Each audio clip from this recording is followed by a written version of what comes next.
Uy, yung kaibigan ko binigyan ng chocolate tsaka flowers, oh. Ang ganda, oh. Sana all. Mukhang mamahalin to kasi fresh, oh.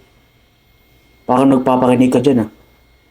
Hindi, sa akin lang naman. Sineselebrate kasi nila yung Valentine's tapos tayo wala. Eh, papabili ka ng bulaklak tsaka chocolate. Huwag na, gastos lang yun. Mahal-mahal pa. Tsaka bulaklak, maano lang, mabubulok lang yun dyan.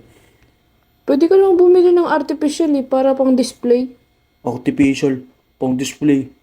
Wala, itatambak mo lang yan dun. Maaalikabukan lang yan. Hindi, sa akin lang naman dapat sineselebrate yun para ma-express mo din yung love mo. Bakit? Doon ba nakabase yun? Pag nagbigay ka ng bulaklak tsaka tsokolate, mas mahal mo yung isang tao. Hindi lang yung sa ganun. Hindi lang yung sa material na bagay nakabase yung pagmamahal ng isang tao.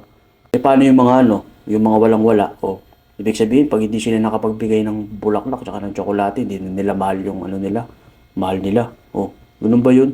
Tsaka gastos lang yan. Ano ba yan? Ano lang yan, gastos lang yun. Wala naman yung kaano-ano. Sus, kuripot ka lang eh. Kuripot. Hindi siya kuripot, nagiging practical lang ako. Siyempre, marami kang pwedeng paglaanan ng pera na yan. Kumpara dyan sa bulaklak, tsokolate na yan. Valentine's, isang araw lang naman yan. Lilipas din yan, sabi nga ni Tawata. Uy, si si Paring Badong ah. Ayun oh, chinek-in niya na yung jowa niyo. Naka-check-in sila sa hotel. Siguro makaka-score to si Badong. Sana all. Sana all makaka-score.